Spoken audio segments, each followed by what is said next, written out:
Good morning, all of you. How are you? I hope you are fine. Last classes I will discuss about types of chemical reaction. Then today I will discuss corrosion and rancidity. Clear? Now I start that what means corrosion? Corrosion है क्या? जैसे आप लोग कहते हो कि corrosion क्या है? किसी मेटल को एटमॉस्फेरिक एयर मॉइस्ट के प्रेजेंस में ऑक्सीडाइज हो जाना क्या कहलाता है? रोस्टिंग कहलाता है। या दूसरे वर्ड में कह सकते हो कि आज जो हम लोग पढ़ेंगे वो एप्लीकेशन ऑफ ऑक्सीडेशन है। Clear? Application of oxidation. Oxidation का दो एप्लीकेशन हम लोग यहाँ पे आज पढ़ेंगे। जैसे हम लोग पीछे क्लासेस में ऑक्सीडेशन पढ़े थे कि एक सब्सटेंस हो या मॉलिक्यूल्स जो ऑक्सीजन ले ले और हाइड्रोजन दे दे वो क्या कहलाएगा? ऑक्सीडेशन कहलाएगा। तो ऑक्सीडेशन से होने वाले दो फिनोमेना की हम लोग स्टडी करेंगे। पहला क्या होगा? कोरेजन। क्या होगा? कोरेजन। और दूसरा हमारा अभी पढ़ेंगे हम लोगों क्या होगा? रेंसिड होगा। दूसरा क्या होगा? रेंसिड होगा। ध्यान दीजिएगा, जब भी आपसे कोई पूछ दे कि रेंसिडिटी कर सकते हो, रेंसिडिटी या रेंसिड भी कर सकते हो। क्लियर? तो एप्लीकेशन ऑफ ऑक्सीडेशन हम लोग दो कोरिजन और रेंसिडिटी। जैसे कोरिजन के बारे में अभी मैंने बताया कि किसी मेटल का एटमॉस्फेरिक ऑक्सीजन मॉइस्ट और मॉइस्ट के प्रेजेंस में क्या हो जाना? ऑक्सीडाइज हो जाना क्या कहलाता है? कोरिजन कहलाता है। क्लियर? या ऐसे अगर सिंपली इसका अगर डिफिनीशन आप लिखते हो तो कहते हो कि द ग्रेजुअली, ध्यान दीजिएगा कोरिजन में बता रहा हूं, the gradually eaten of metals in the presence of air, moist and atmospheric oxidation.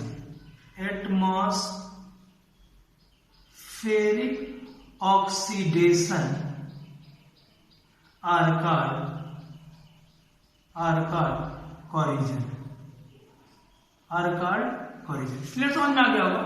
किसी मेटल का ग्रेजुअली धीरे धीरे ऑक्सीडाइज हो जाना एयर, मॉइस्ट और एटमॉस्फेरिक ऑक्सीडेशन की वजह से वो क्या कहलाता है? कोरिजन कहलाता है। क्लियर? जैसे अगर सबसे जो चर्चित एग्जांपल्स आप लोग कहते हो रस्टिंग ऑफ आयरन। एग्जांपल के बेस पे कह देते हो रस्टिंग ऑफ आयरन। आयरन का रस्ट हो जाना क्या कहलाता है? कोरिजन कहलाता है। क्लियर?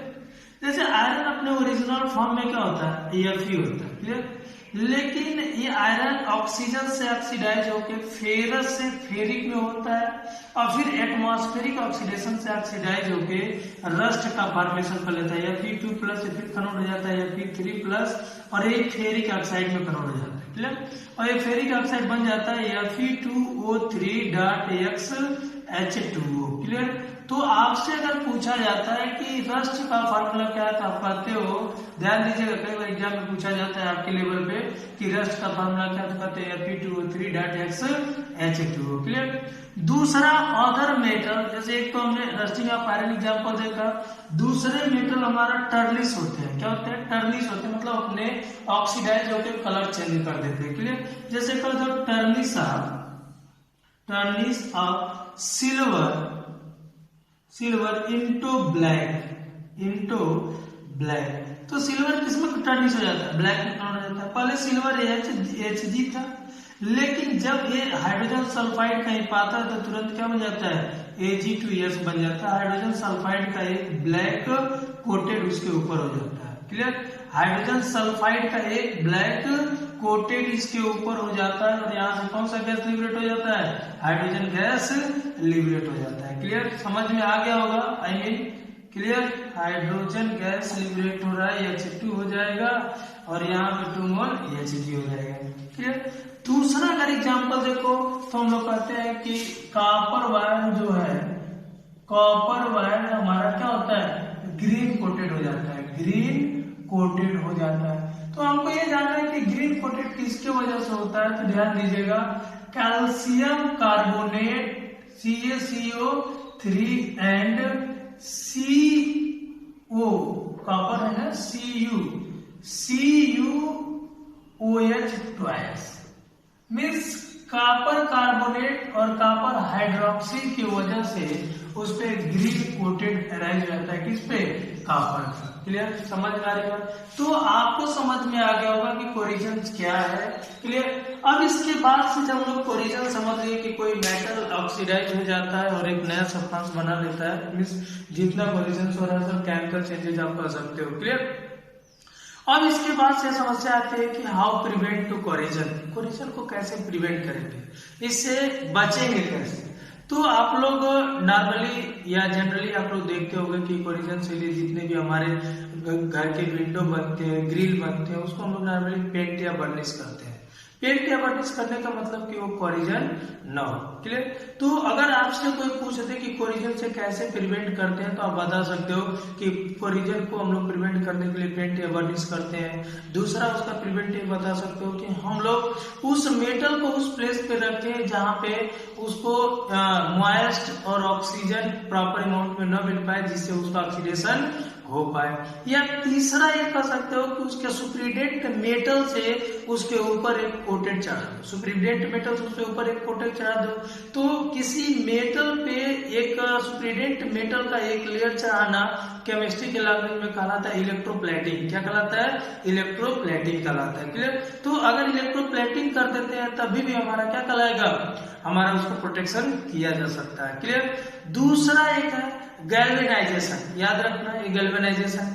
इट मीन्स किसी मेटल को कोरिजन से प्रोटेक्ट करने के लिए अगर जिंक मेटल का हम लेयर चढ़ाते हैं, तो केवल जिंक मेटल का ध्यान दीजिएगा, जिंक मेटल का अगर लेयर चढ़ाते हैं तो जिंक मेटल का लेयर चढ़ाने के प्रोसेस को क्या कहते हैं, गैल्वेनाइजेशन कहते हैं। क्या कहते हैं? गैल्वेनाइजेशन कहते हैं। क्लियर।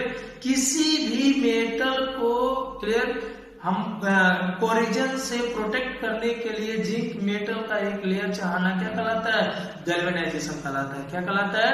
गैल्वेनाइजेशन कहलाता है। क्लियर। इस तरीके से हम लोग मेटल को उनके कोरिजन होने से क्या कर लेते हैं, प्रोटेक्ट कर लेते हैं। क्लियर। कोरिजन होने से क्या कर लेते हैं, प्रोटेक्ट कर लेते हैं। क्लियर। आई मीन हमें लग रहा है कि कोरिजन आप लोगों को समझ में आ गया होगा कि कोरिजन क्या है, कोरिजन को कैसे प्रोटेक्ट करते हैं, ये चीजें मैंने बता दी है। अब हम लोग नेक्स्ट टॉपिक पढ़ेंगे रेंसिडिटी। अगर आपसे कोई पूछ दे कि व्हाट इज माय रेंसिडिटी, तो रैंसिड का मतलब होता है कि फूड का खट्टा हो जाना, मीन्स फूड का ऑक्सीडाइज हो जाना, एक्सपोज हो जाना, क्या कहलाता है, रैंसिडिटी कहलाता है। लेकिन अगर आप इसको इस तरह से बोलो, unpleasant smell and taste of a food in the presence of oxygen and temperature is known as क्या होगा, रैंसिड। क्लियर। आपको समझ में आ गया होगा, लिख लो इसका डिफिनेशन। फिर मैं एक बार और अगेन बोल रहा हूं कि अगर आपसे कोई पूछे व्हाट इज रैंसिडिटी, तो आप ये कह दोगे कि जब कोई फूड अनप्लीजेंट टेस्ट देने लगे, अनप्लीजेंट स्मेल देने लगे, तो फूड हमारा क्या हो गया, ऑक्सीडाइज हो रहा है, मीन्स उसका ऑक्सीडेशन हो गया है और क्या नया रूप ले लिया, उसको क्या कहोगे, रैंसिडिटी कहोगे। क्या कहोगे, रैंसिडिटी कहोगे। क्लियर। अब ध्यान दीजिएगा, समझ में आ गया होगा, लिख लेना unpleasant taste and smell of a food are called क्या कहलाएगा, रैंसिड। क्या कहलाएगा, रैंसिड। क्लियर। जैसे आप लोग देखते हो रैंसिड कोई भी फूड हो, गर्मी के दिनों में ज्यादातर आप लोग देखते हो कि घर में भोजन रखा जाता है कि हमारा भोजन चाहे चावल हो, चाहे दाल हो, चाहे एनीथिंग सब्जी हो, वो हमारा एक्सपेल हो जाता है। मीन्स क्या, एक अलग तरीके का स्मेल देने लगता है या अलग टेस्ट आने लगता है, तो उस तरह को फूड को हम क्या कहते हैं, रैंसिड कहते हैं। क्लियर। अब आता है कि ये ऑक्सीडेशन से फिनोमिना तो हो गया रैंसिड, लेकिन इससे भी बचने का कोई रास्ता हो जरूर है। मीन तो अगर प्रिवेंट ऑफ रैंसिड आपसे कोई पूछ दे, प्रिवेंट ऑफ रैंसिड से आप कैसे प्रिवेंट होगे, तो सबसे पहला एंटीऑक्सीडेंट यूज करोगे। क्या यूज करोगे, एंटीऑक्सीडेंट। एंटीऑक्सीडेंट का मतलब कि ऐसा सब्सटेंस यूज करोगे जो उस फूड को ऑक्सीडेशन होने से रोक दे। क्लियर? तो दो तरह के एंटीऑक्सीडेंट्स हम लोग यूज करते हैं, एक का नाम होता है BHT और एक का नाम होता है BHA।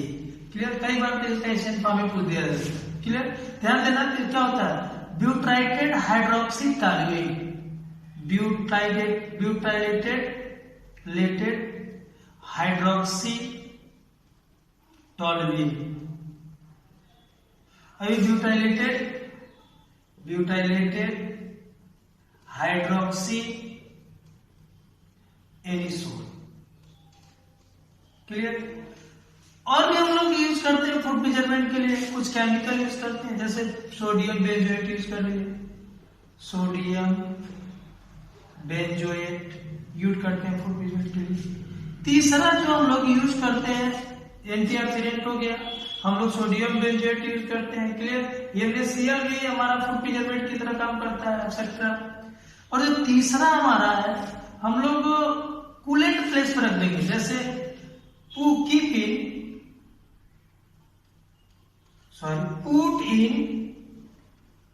रेफ्रिजरेटर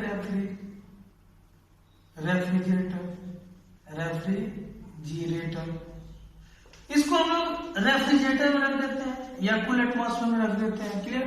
जैसे आज देखते हो कि हमारा जो चिप्स पैक है, चिप्स पैक को हम लोग क्या करते हैं, फ्लश बैग में रखते हैं। उस फ्लश बैग में हम लोग एंटीऑक्सीडेंट डाइनाइट्रोजन डालते हैं, क्योंकि डाइनाइट्रोजन रूम टेम्परेचर पे एजेंट की तरह बिहेव करता है। क्लियर? जो उस नूडल्स को क्या करना है, ऑक्सीडाइज होने से रोकता है। क्लियर? तो कई बार एग्जाम में भी पूछा गया है कि जो फ्लश बैग होता है, जैसे चिप बैग होगा, उसको एंटीऑक्सीडेंट या उसमें हम लोग कौन सा केमिकल्स डालते हैं जो फ्लश बनाने के लिए, तो आप पढ़ सकते हो कि वहां पे क्या डाला जाता है, डाइनाइट्रोजन गैस डाला जाता है। क्या डाला जाता है, डाइनाइट्रोजन गैस डाला जाता है। जब ये चीज हर क्लासेस में जाओगे तो पूछा जाएगा क्यों डाइनाइट्रोजन गैस ही डाला जाता है, क्योंकि दूसरा गैस क्यों नहीं डाला जाता है, तो आप कहोगे डाइनाइट्रोजन गैस इसलिए डाला जाता है क्योंकि डाइनाइट्रोजन गैस रूम टेम्परेचर पे क्या होता है, इनर्ट होता है। रूम टेम्परेचर पे क्या होता है, इनर्ट होता है। Thank you.